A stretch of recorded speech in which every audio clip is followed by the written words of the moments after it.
Hello all, this is another walkthrough and it's paper 2, Advanced Physics 2, which I believe is taken by UK students who are in year 13 probably, or their last year of studies, and right before entering university. So good luck. Okay, I never said that before, I never thought about it.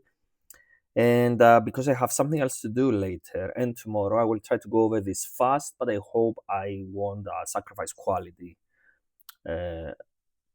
Because of going fast. So, without further ado, let's dive in. Oh, the thing I always say, uh, some general thoughts about how to take papers. This paper awards 90 marks, and I believe they give you 1 hour and 45 minutes, so 105 minutes. So you should spend about a minute per mark. So if a question is a 1 mark question, it should take you a minute. If it's a 10 mark question, it should take you 10 minutes. Okay. What else? In the multiple choice section, sometimes you can arrive at the correct answer by eliminating all the wrong answers. And yeah, what else? And in questions that do not involve calculation, if they award 3 points, 3 marks, you should provide about 3 sentences describing a phenomenon or justifying a phenomenon or something like that. So let's dive in with question 1. So a sphere of radius r is made from material of density Rm. The sphere is fully immersed in a liquid of density rho L. Which of the following expressions gives the upthrust on the sphere? So we know that the upthrust is equal to the density. It's I don't know why that thing with the writing aids always comes up. So yeah. So again, the upthrust, it's actually equal to the weight of the displaced liquid. So weight of displaced liquid, right? So in our case, it's going to be equal to the density of the liquid, right, times G. And together, if you multiply these two, you get the mass of the liquid, right? Times the volume that is displaced, which is equal to the volume of the sphere, actually, okay? So we get rho L times G times 4/3 pi r cubed, which is option C, okay? And there is nothing, I mean, you can eliminate, I was looking into the other answer, so you can eliminate option A and D immediately, okay? And you can, and the grounds for that is that for A, the answer is proportional to r squared times the density, okay, which has units of kilograms over meters, okay? So that's not the correct answer, right? So, and it doesn't even have G over there, so it's kind of crazy. And then D, for the same reason, they have 4 pi r squared, which is in fact the surface area of a sphere, so that's wrong. So the only possible answers here are B and C, okay? And the subtlety is that B involves the density of the sphere, which is wrong. So anyway, let's move on. Question 2. A source of light is viewed through a polarizing filter as shown in photograph 1. The filter is rotated through an angle and then viewed as shown in photograph 2. So we basically see nothing, right? So photograph 2, so the filter was rotated in a way that makes all light go away, right? Which of the table shows whether the light emitted by the source is polarized or unpolarized and the angle of rotation of the filter?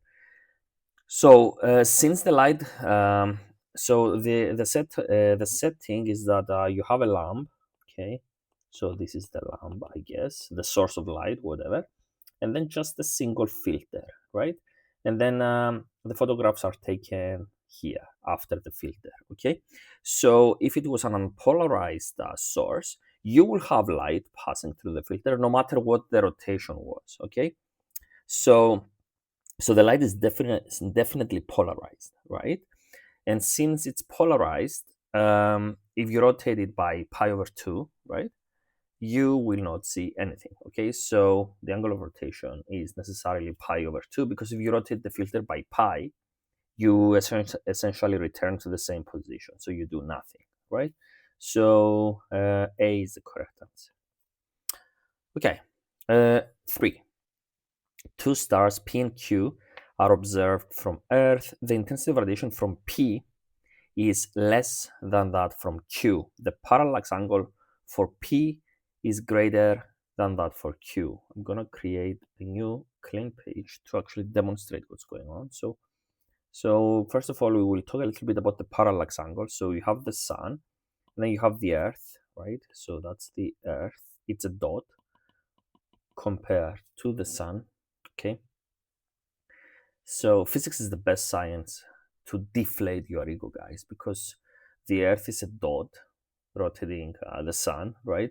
And then if you think of about the universe, we are nothing. Like, it's so vast, and the Earth and us are such a tiny quantity in the universe. So, but anyway, this is not a philosophy lesson, so let's move on.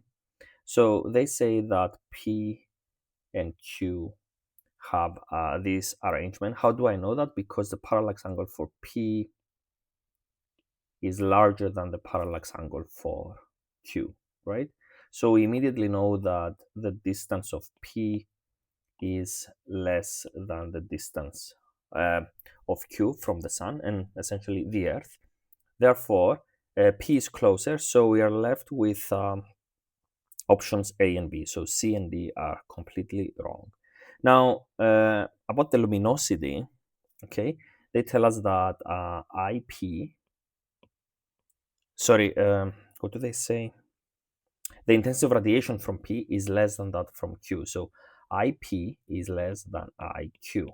But IP is LP, the luminosity of P, over 4 pi dp squared, and that's less than LQ over 4 pi dq squared. Okay, so 4 pi goes away, and we immediately see that LP is less than LQ times dp squared over dq squared, and this quantity is something that is going to be smaller than 1, right? So even if you multiply, so let's assume that dp over dq is 0.4. If you multiply 0.4 times the luminosity of q, you still get that LP is less than that quantity. So LP, the luminosity of P, is less than the luminosity of Q. Therefore, the correct answer is which one is it? It's why didn't I write it down? Yes, it's B. Okay. I have my notes next to me, and I was talking to myself when I said why didn't I write it down? So I hope this makes sense. And let's move on to the next question. Okay, question 4. A wire Y of cross-sectional area A and length L is joined to a second wire Z of cross-sectional area 2A and length 2L as shown. Wire Z is fixed at one end and a force F is applied to the other end of wire Y. The wires are made of the same material. Wire Y extends by a distance x. Which of the following is the extension of wire Z? Okay, so let's start by the stress-strain relationship. So sigma is, I'm wondering whether I should use a clean page. Okay, let's see. So stress is strain times the Young's modulus, but stress is F over the cross-sectional area, and strain is X over L, the original length, okay, times E. So X, and this applies to wire Y, is the extension, is equal to F times L over A times the Young's modulus. Now, for the second wire, X prime, which is the extension of wire Z, is going to be equal to F times 2L. Okay, the force is the same, right? because it's applied on wire Y, so it transfers to wire Z as well.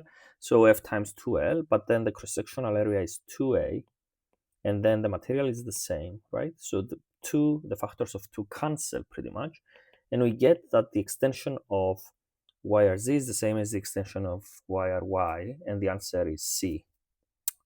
Okay, let's move on to the next one. Question 5. A raindrop is falling through the air with an increasing velocity. The forces on the raindrop, are weight W, upthrust U, and viscous drag F.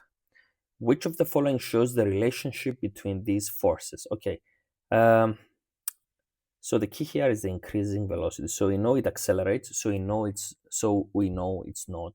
It didn't reach terminal velocity yet. Okay, so if this is the raindrop, you will have the weight pulling it down, the drag force F pulling it up, and the upthrust pulling it up. Okay, so weight minus F minus W would be equal to ma, right? Because it still accelerates. So this means that the weight is larger than F plus the upthrust, okay, because it accelerates. And this is option D. Okay, I hope this makes sense. Let's move on to the next one. Question 6. Monochromatic light of wavelength lambda is incident normally on two slits S1 and S2, producing an interference pattern on a screen as shown. V, W, X, Y, and Z represent positions of adjacent maxima. The distance from S1 to X is represented as S1X. Which of the following expressions is equal to 2 lambda? Okay, let's examine. S1Z minus S2X. That will be no. Totally wrong. No, because the idea is that this is the second order maximum, right? So the path difference between these two guys, so S1V minus S2V, should be equal to 2 lambda. So actually, option B is correct. And equivalently, it doesn't appear here, of course, but the same goes for the distance from so S2Z minus S1Z will also be 2 lambda, okay, because this is also a second order maximum, okay? And I'm tempted to show you the proof really quick, but it's gonna take time, so let me know in the comments. Maybe in a future video I will provide the proof for this. But anyway, the idea is that for the central maximum, the path difference is 0, of course, and you can easily see this, okay, because you have an isosceles triangle, right? And then for W and Y, the path difference is lambda. For V and Z, the path difference is 2 lambda, and so on and so forth, okay? Okay, moving on to question 7. Carbon-14 is a radioactive isotope with a decay constant of 1.2 times 10 to the negative 4 years to the minus 1. The fossil of a plant contains 24% of the amount of carbon-14 that would have been present when the plant was alive. Which of the following expressions gives the age of the fossil in years? Okay, I'm gonna need a clean page, I think. So the number of nucleons remaining is equal to the initial number of nucleons times e to the minus lambda t, right? So n over n naught, which is what we are given, is equal to e to the minus lambda t, which means that 0.24 is e to the minus lambda t, which means that e to the lambda t is equal to 1 over 0.24, which means that t, if we take the natural log of both sides, t is equal to 1 over lambda, which is 1.2 times 10 to the negative 4, times ln of 1 over 0.24, okay, which is option C. Okay, and again, this is an example of a problem in which options A and options B make no sense, okay, because they have the decay constant in the numerator. So that's a quantity that has units of years to the minus 1. So it doesn't make sense at all, okay? It's dimensionally wrong, as we say in physics. And D kind of maybe it makes sense, but not really. Okay, so C is the correct answer. Okay, I mean it makes D makes sense dimensionally, but not mathematically in this case. Okay, let's move on to the next one. Okay, question 8. A ray of light is directed towards a prism as shown. The prism is made from a material with a refractive index 1.5. Which of the dashed lines best shows the subsequent path of this ray of light? So, first of all, we will need the vertical to this side of the prism. Okay.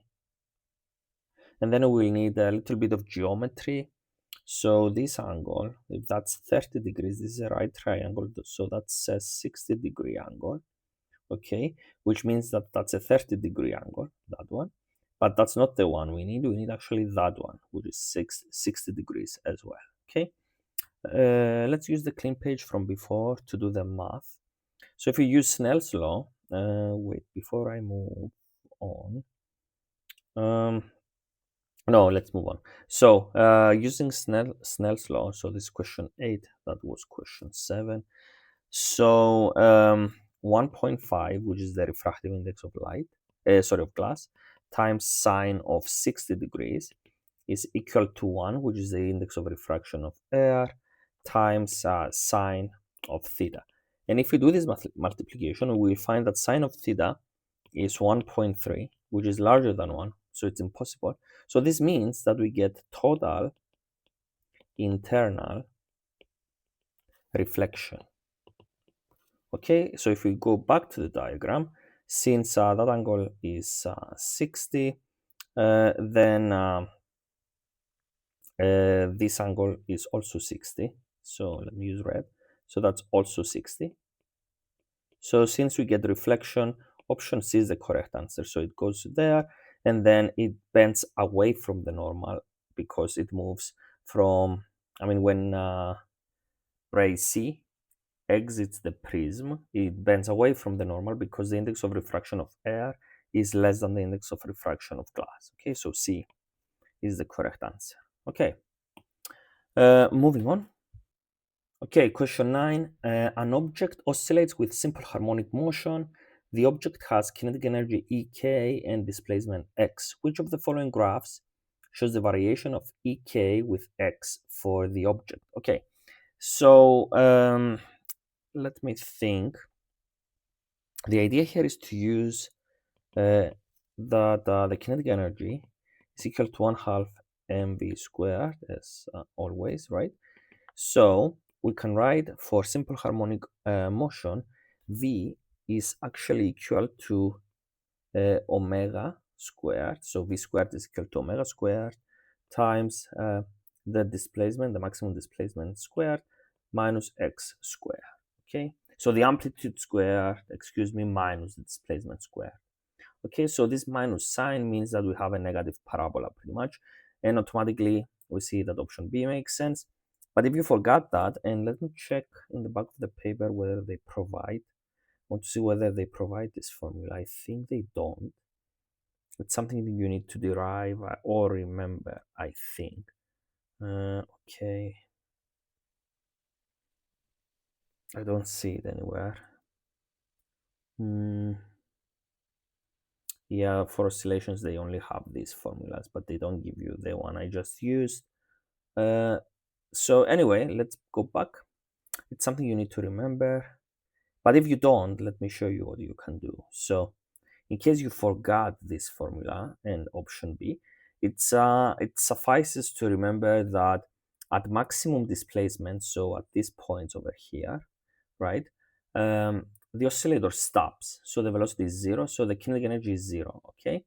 And then at the middle, at the equilibrium position, position 0, the velocity is maximum, okay? So you will have the maximum kinetic energy there. So you can easily draw the parabola, okay? So that's the other way to remember, to solve the problem in a sort of a qualitative, way. Okay, let's move on to question number 10. A radioactivity monitoring badge is worn by people who might be exposed to radiation. The badge is made from photographic film, wrapped in thin paper, and then held in a plastic holder that has an open window and a LED window, as shown.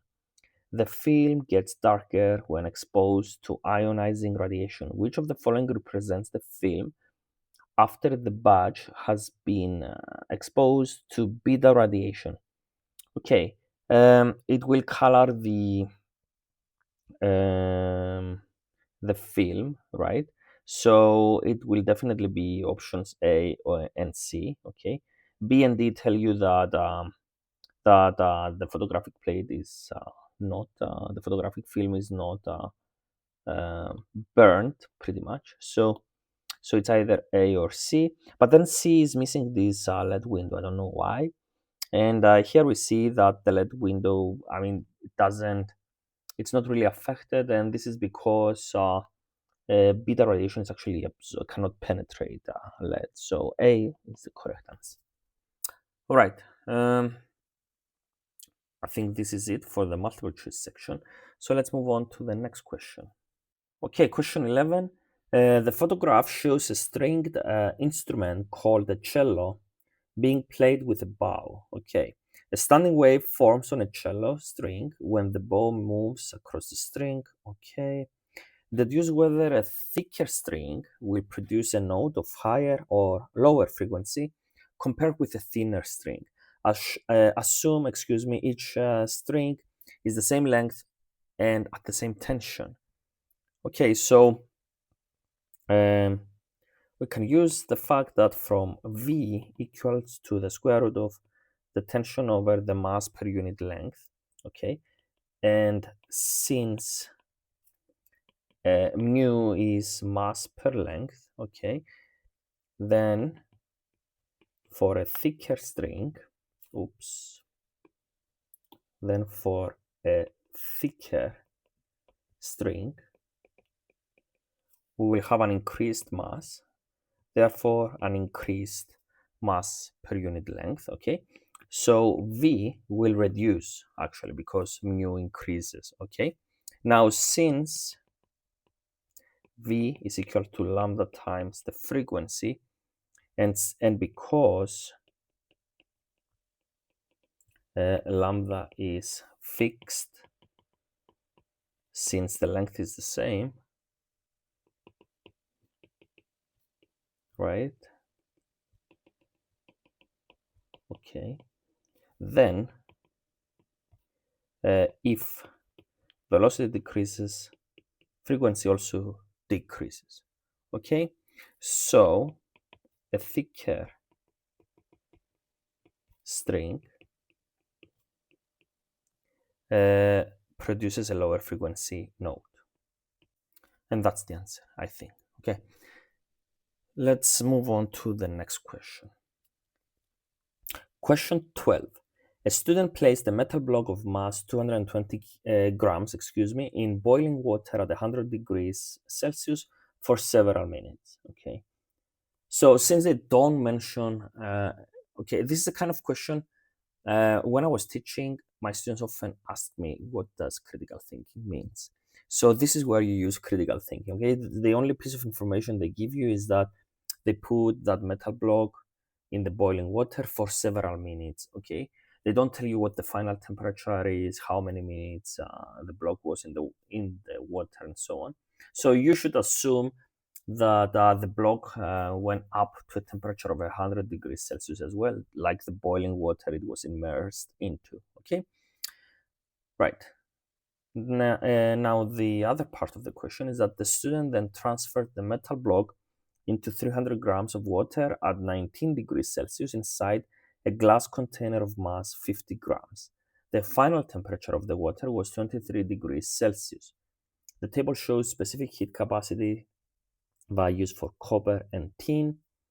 Deduce whether the metal block was made from copper or tin. Okay, so let's write down that the 220 grams block reached 100 degrees Celsius. And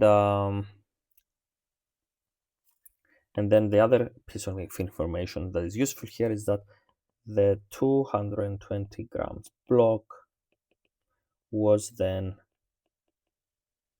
immersed into a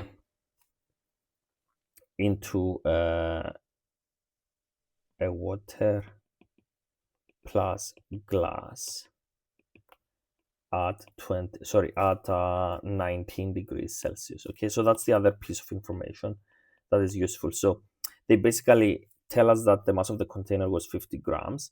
So basically they are telling us that the water plus container were at 90 degrees Celsius, and then once the block was put into this kind of mixture, all the things together reach 23 degrees Celsius. Okay, so let's write that final T is equal to 23 degrees Celsius for glass, water, and the block.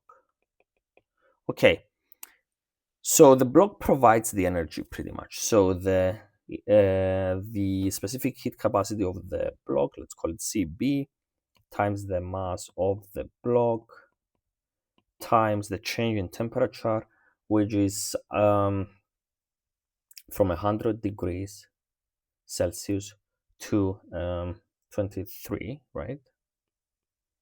By the way, whenever you are dealing with temperatures, you should convert to Kelvin, except when you are using cm delta theta, okay? Because you are using a temperature difference. So even if you convert to Kelvin, the Kelvin from the first temperature will be subtracted from the Kelvin of the second temperature. So you can essentially use Celsius. So the same delta theta in Kelvin is exactly the same delta theta in Celsius, okay? So this will be equal to the specific heat capacity of water times the mass of water times the temperature change, which is 4 degrees, plus the specific heat capacity of glass times the mass of glass times 4. Okay, so if we plug in numbers, before we plug in numbers, let's write the final expression. C for the block is C water plus M water, times M water times 4 plus C glass times M of glass times 4 over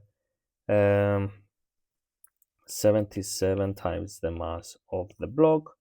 Okay, so this is going to be 4,200 times 0.3 times 4 plus 840 times 0.05, since the weight of the glass is 50 grams, times 4 over 77 times 0.22, and the final value is 307.4 joules kelvins to the minus 1 kilograms to the minus 1 times kelvins to the minus 1. So let's argue that this is copper. Okay, so we will call this copper, and the justification is that you have heat losses in this process and so on. So this specific heat capacity we calculated at 307 is closest to copper. Okay, so you need that much. There is no chance it was tin, because tin has a specific heat capacity of 230. So this effect will not take place. So it was copper. Okay, so copper, if you account for losses. Okay, so that's the answer. Let's move on to the next question. Okay, question 13. A fusion research center was opened in Rotterdam in 2021. The center has a device which tests materials in the extreme conditions found inside a fusion reactor.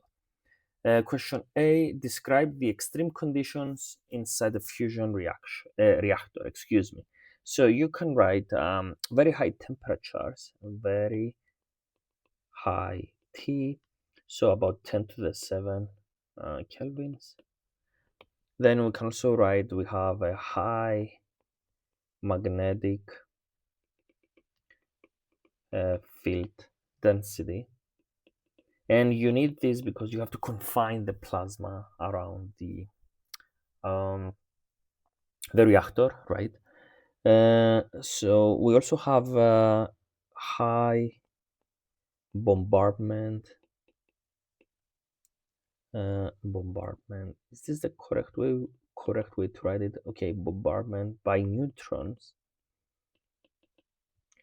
Okay, and the reason is that usually in these reactors you fuse deuterium, which is H2, and tritium, which is H3, and this produces helium-4, right?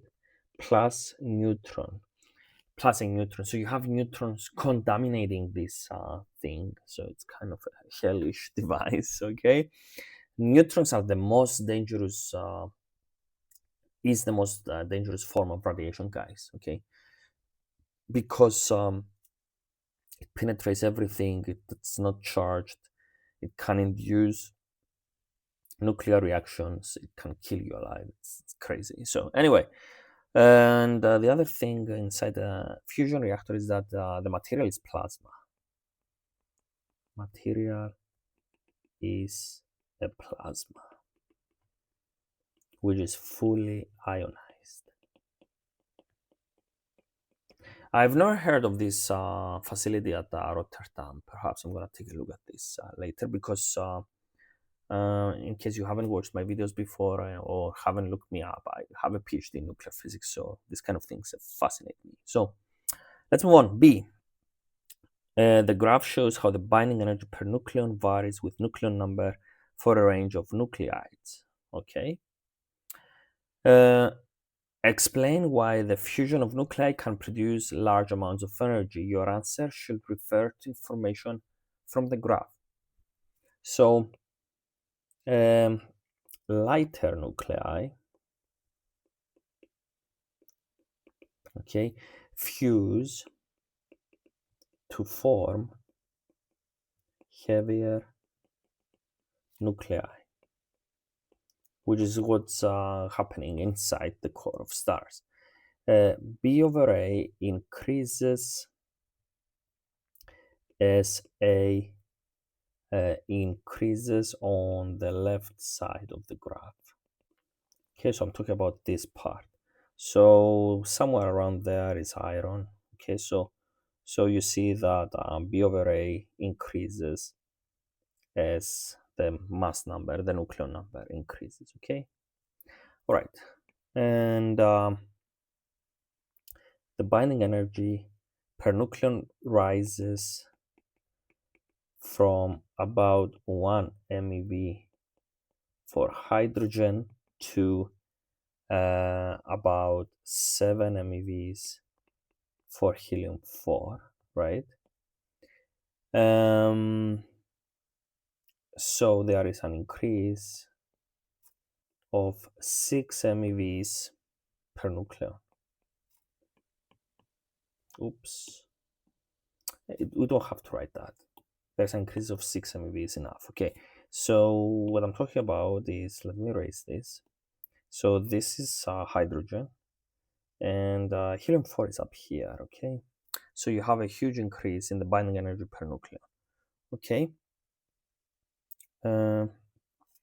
So this increase in binding energy is released as energy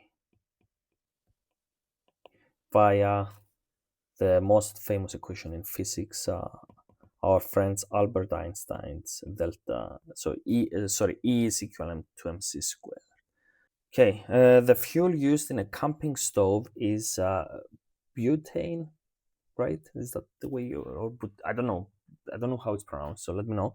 Which is stored in a canister as shown.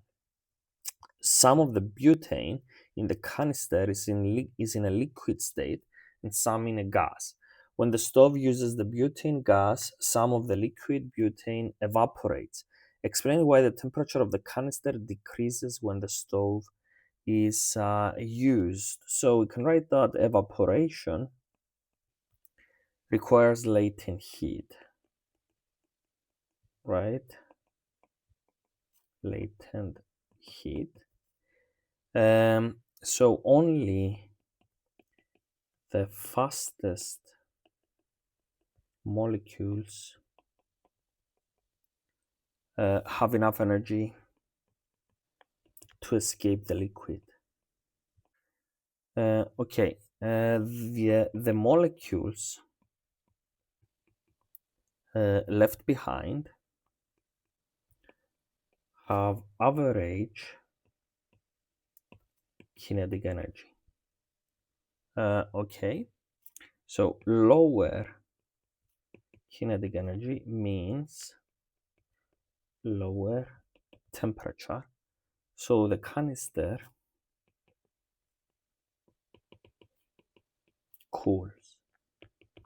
Okay, and you can actually test this for yourselves. Go touch it when you switch on a stove and see how it actually cools down. I mean, this is actually something you can see. Okay, B. The pressure inside the canister is 220 kilopascals and the temperature of the gas is 21 degrees Celsius. The canister is in the shape of a cylinder of length 0.23 meters and radius 0.11 meters. Calculate the number of molecules of butane gas in the canister. Assume the volume of liquid butane inside the canister is negligible. So we can use the ideal gas formula. So PV is NKT, and we need N, the number of molecules, which is PV over KT. And if we plug in numbers, we have 220,000 pascals, and pascals are newtons per meter squared. For those of you who are first in my videos, whenever I solve problems, I usually try to arrive at the final formula or equation in algebraic form, which I boxed in red. And then I plug in numbers and I plug the numbers in to the left, and then I move all the units to the right. It helps with kind of manipulating units and numbers and stuff like that. Okay, now the volume is the volume of a cylinder. So the volume of the cylinder is pi r squared times height. So in our case, pi, the radius is 0.11 squared. The height is 0.23, and that's meters cubed. And then K is Boltzmann's constant, 1.38 times 10 to the negative 23 joules per Kelvin. Okay, maybe I should draw a line there, like that. Looks better. Okay, and what else is left? And the temperature. This is the case where you have to convert to Kelvin, otherwise you will get the wrong answer. So 273 plus 21, and that's Kelvin. So for the units, Kelvins cancel, and then meter squared cancel the meters cubed, and we are left with newtons times meters, which together make a joule, and then the joules cancel, and we are left with a pure number, as we should, because it's number of molecules, equal to 4.74 times 10 to the 23, which is incidentally very close to Avogadro's number. Kind of close, I mean, within the same order of magnitude. Okay, calculate the RMS speed, this is part 2, of the molecules of butane gas. The mass of a butane molecule is 9.6 times 10 to the negative 26 kilograms. So 1/2 m times the average squared velocity of the molecule is 3/2 kt. We can cancel the 2, and let's solve for c squared first, which is 3 kt over m, or 3 times 1.38 times 10 to the negative 23 times 294. Oops, I don't know why that happened. Over the mass, which is 9.6 times 10 to the negative 26. Okay, and the units are joules, Kelvin over Kelvin, and then kilograms. Okay, so the result there is 126,787.5, and then if you divide joules by kilograms, you actually get meters squared, second squared, and then we have to remember that we have to take the square root of this to find the RMS speed, which is 356.1 meters per second, which is the final answer. Okay, this was a longer problem. Let's move on to question number 15 now. Okay, question 15. The photograph below was taken by the James Webb Space Telescope and shows a group of galaxies that formed shortly after the Big Bang about 13 times 10 to the 9 years ago. Derive the equation T is equal to 1 over h naught, where T is the age of the universe. Okay, so the velocity of galaxies is given by h naught times the distance, right? And v, the velocity, is also distance over time. So distance over time is h naught times distance. So t, the age of the universe, is 1 over h naught. Okay, where I replaced lowercase t with capital T. State one assumption made in your derivation. This is part 2 of question A. So the assumption is that the expansion of the universe has been uniform. So constant rate. So h naught is constant. I'm sorry I squeezed everything there. So anyway, 3. The parsec is a unit used for astronomical distances. 1 parsec is 3.1 times 10 to the 16 meters. The accepted range for the Hubble constant h naught is between 60 and 80 kilograms over seconds over megaparsecs. Deduce whether the observation by the James Webb Space Telescope leads to a value of h naught within the accepted range. So then they give us the year in seconds. Okay, so let's use h naught is 1 over t, and let's use that h for the universe that I just circled. So 1 over 13 times 10 to the 9, and then let's convert to seconds. So times 3.16 times 10 to the 7. So this yields, where did I put it? Over there. So 2.43 times 10 to the negative 18 seconds to the minus 1 for the Hubble constant. So first of all, let's convert these types of units. So we have kilograms over seconds over megaparsecs. Okay, so let's convert this to just seconds to the minus 1. So we have 1000 and then meters over seconds, and then let's convert megaparsecs. So 3.1 times 10 to the 16 meters, but then we have megaparsecs, so we have to multiply by 10 to the 6 as well. Okay, so meters cancel, and you see how we uncover units of seconds to the minus 1. So 3.20, 3 times 10 to the negative 20 seconds to the minus 1. We will need an extra page. So the range is 60 to 80, and then kilometers seconds to the minus 1, megaparsecs to the minus 1, which is equivalent to, if we multiply with what we just calculated, 1.94 to 2.58 times 10 to the negative 18 seconds to the minus 1. So our calculated value is actually within the range. So our calculated value is within the range. And what I did, in case you got confused, is that I multiplied 60 times 3.23 times 10 to the negative 20 seconds to the minus 1, which is the value for this expression over there. Okay, so this is what I did, and I did the same for 80. Okay, all right. Moving on to part B of this question. The light from one of the galaxies called Mazy, something like that, has a redshift Z of 14. The wavelength of light from Mazy detected at the telescope is 4 times 10 to the negative 6 meters and lies within the infrared section of the electromagnetic spectrum. Calculate the wavelength of light emitted by Mazy. Okay, so Z is delta lambda over lambda, okay, which is the lambda emitted minus lambda at the lab over lambda at the lab. Okay, so let's plug in. So Z is 14, and 14 is equal to 4 times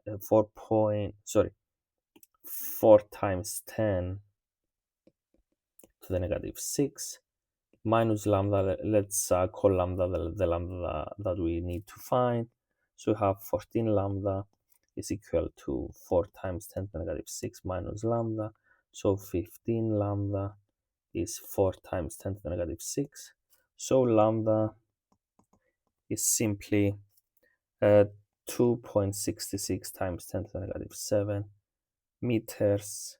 So this is 266.7 nanometers, which is actually UV light. They don't ask for it, but that's UV light. It's less than 400 nanometers, which is blue. Okay, 2. Explain why the light emitted by Mazy arrives at the telescope as infrared. So the universe has expanded since the light was emitted. So lambda stretched. Okay, so that's the first point we can write. And then, the second point is that UV light emitted by Mazy has been redshifted by the time it reaches the telescope.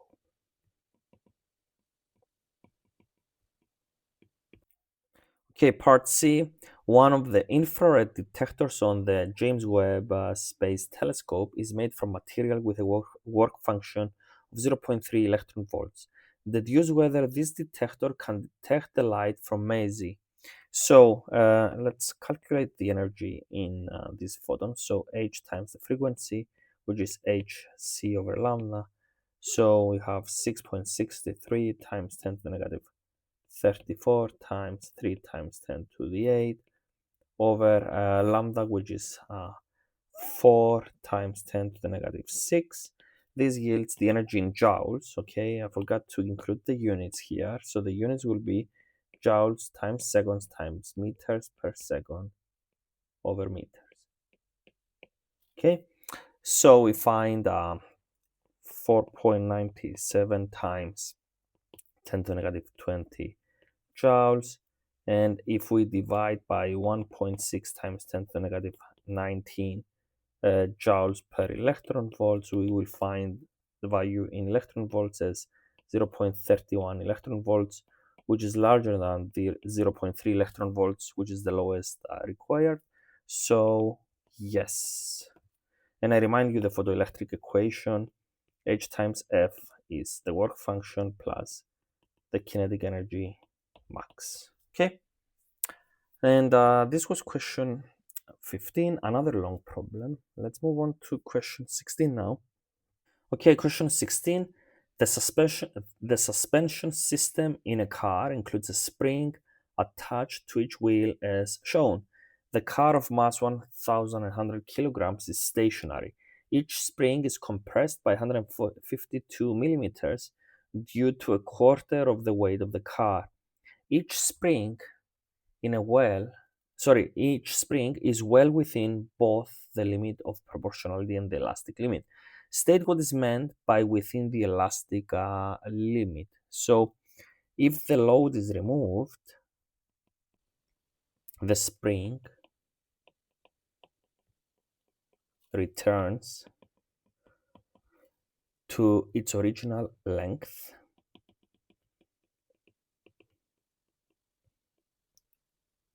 without deformation. Okay, B, part 1. Show that the stiffness of each spring is about 18,000 newtons per meter. So we have the fact that the weight of the car, so 1,100 kilograms times G over 4 is equal to K times this compression of 152 times 10 to the negative 3. Okay, so K is 17,748.4 newtons over meter, which is about 18,000 newtons per meter. Okay. All right. Moving on.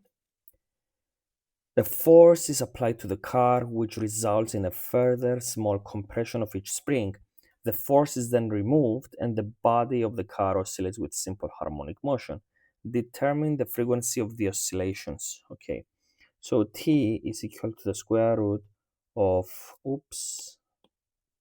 T is actually 2 pi times the square root of mass over K. But in our case, we have to use K total because you have 4 springs connected in parallel, which means that K total is 4K because they are in parallel, and when springs are in parallel, their spring constants add up. So M over 4K. So we have 2 pi and then the square root of 1,100 over 4 times 17,000. 748.4, which yields 0.78 seconds, which is about 0.8 seconds. All right, part C, state the conditions for simple harmonic motion. So the resultant force is proportional to the displacement from equilibrium, right? And the other point is that the force is directed towards equilibrium, and it's opposite to displacement. All right, moving on. D. The oscillations are heavily damped by a piston in the suspension system. The piston moves within a cylinder filled with oil as shown. The oil has a high viscosity. Explain why using oil of high viscosity will produce heavy damping. So, high viscosity means a large resistive force on the piston. A large amount of work is done against this force in each oscillation. Okay, the energy of the oscillation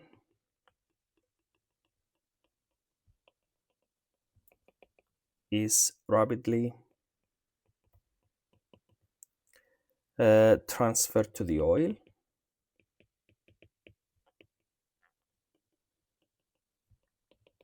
Okay, so oscillations die fast.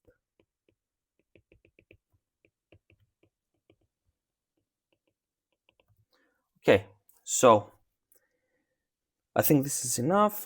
This was question 16, guys. Another kind of long problem. Let's move on to the next question. Okay, question 17. Scientists can analyze light from stars that has passed through a diffraction grating. Question A is a long writing problem with 6 marks. So we have to provide about 6 sentences, 5 to 7 ideally. So explain the pattern produced when a mixture of blue and red light from the same source passes through a diffraction grating. So let's start by stating that waves from different slits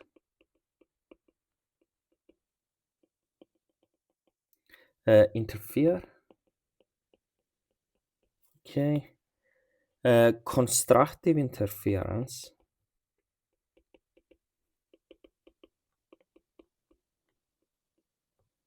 occurs when the path difference is an integer multiple of lambda. Oops, is n lambda, producing bright lines. Okay, the central maximum is a mixture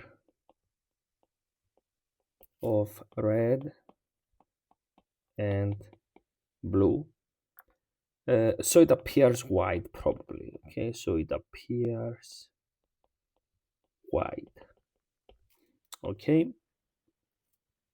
since d sine theta is equal to n times lambda, if lambda increases, theta also increases. So red lines appear further from the center than blue lines. Okay, so blue lines are closer to the center and red lines are farther out, and they separate with increasing order. Okay, definitely a long writing problem. So we had to write a lot of things. So this was question A. Let's move on. Question B is also a writing problem. So there was a lot of writing involved in this paper. So a spectrum of the visible light emitted by a particular star is shown. Light interacts with atoms as it passes through the atmosphere of the star. Explain how this leads to the formation of the dark lines within the spectrum. So let's start by stating that the electrons in atoms occupy discrete energy levels. A photon is absorbed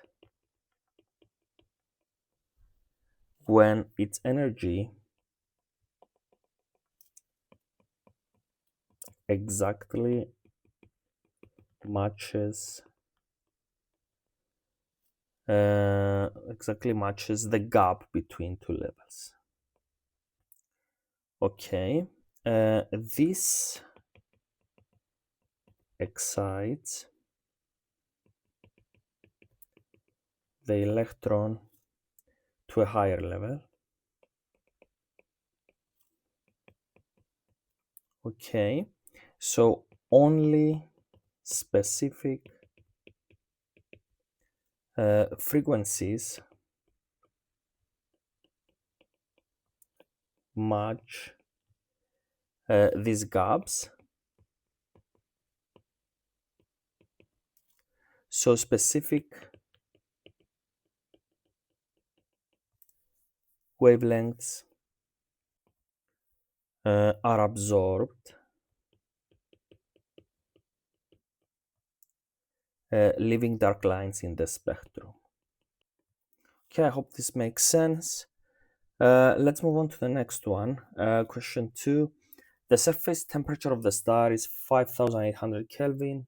This is the same as the sun, I think. On the axis below, sketch a graph of the intensity of radiation against the wavelength of that radiation for this star. First of all, we have to find the peak using Wien's law. So lambda max times T is 2.898 times 10 to the negative 3 meters times Kelvin, which means that lambda max is this constant over 5800, which yields, okay, the scale here is micrometers. So I'm going to write the result in micrometers, so 0.5 micrometers, okay? So this is 1 micrometer, so 0.5 is somewhere in the middle. And we have the peak there, so something like that. It's an asymmetric curve, so it means that it's not a parabola, really. So something like this, I guess. Okay, so that's the curve. Very crude curve, but that's the idea. Definitely write the peak wavelength, guys. Okay. All right. Part 3. This star is a main sequence star. Explain why main sequence stars do not collapse due to gravitational forces. So fusion, of hydrogen to helium in the core releases energy. Okay, this creates an outward radiation pressure that balances the inward force preventing collapse. All right, another very long question. So let's move on to the next question, which is the last one for this paper. Okay, question 18. Galileo is credited with inventing the first telescope is in 1610. Okay, the picture shows an early demonstration of the telescope. A converging lens was positioned at one end of the telescope, a diverging lens was placed at the other end, and a person looked through this lens. The converging lens produced an image at a distance equal to the focal length of the lens. Explain what can be concluded about the object being viewed. So, incoming rays are parallel, so the image forms at F, the focal point. And also, if we use the lens equation, 1 over u plus 1 over v is equal to 1 over f, then with u to infinity, we see that the image is formed at v, okay? So v is f, so u is infinity, okay? So the object is at infinity, or for practical purposes, very far away, because 1 over u, I mean, even if u is 10,000 kilometers, then 1 over 10,000, actually 10 million meters will give you 0, right? So the object is really far away, okay? B, the final image produced by the telescope is described as virtual and upright. State what is meant by virtual and upright. Okay, virtual means that it cannot be projected on a screen. And upright means that the image has the same orientation as the object. Okay. Part C. The image I produced by the converging lens is at a distance from the diverging lens equal to the focal length of the diverging lens as shown. The image acts as an object for the diverging lens. The distance equal to the focal length on the other side of the lens is marked with F. Draw the ray diagram for the diverging lens. Okay, I got a little bit confused about this, but I guess they mean that, okay, these are the diverging lens. If you have a ray that is parallel to the focal plane of the lens, then these rays, then these rays gonna go through the focal point, right? Let me try to fix it. So there, okay, and it's gonna be traveling on this direction, okay. So something like that, all right. And then if I have a ray that passes through the center, let me fix it. It's going to look like this. And you immediately see that this, that's wrong. I'm trying to draw the extension. Okay, something like that. So you see, what I'm trying to say is that these two lines are parallel to each other pretty much, okay? So let's write it, so parallel lines. Okay, and this is to exemplify, I guess, that the virtual image is formed at infinity, or in other words, the object is at infinity, something like that. Let me know what you think about this solution in the comments, and let's move on to part D. Galileo's first telescope had a magnification of 10 at a distance between the centers of the two lenses of 90 centimeters. The magnification of the telescope is equal to the focal length of the converging lens over the focal length of the diverging lens. Calculate the focal length of each lens. Okay, so the focal point, the focal length of the converging over the diverging is 10. And from here we can write down, let me think.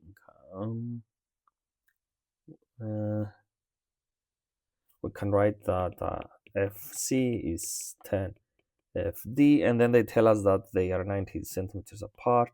So FC is FD plus 90, right? So 10 FD is FD plus 90, which means that the focal length of the diverging lenses is 10 centimeters, and that of the converging is 10 times 10, which is 100 centimeters, okay? So this is the answer. And last but not least, Galileo was the first person to observe Jupiter's larger moons. The four ones that are very famous, they are also called Galilean moons. I think it's Europa, Ganymede, and two others, Io maybe. Let me know in the comments. I don't remember them, but it's four. So Ganymede is Jupiter's largest moon. The distance between the center of Ganymede and the center of Jupiter is 1.07 times 10 to the 6 kilometers. Ganymede takes 171 hours to complete an orbit around Jupiter. Calculate the mass of Jupiter. Okay, so the gravitational attraction between Jupiter and Ganymede, G times m over r squared, provides the centripetal force needed to keep it in orbit. So this is equal to m omega squared times r.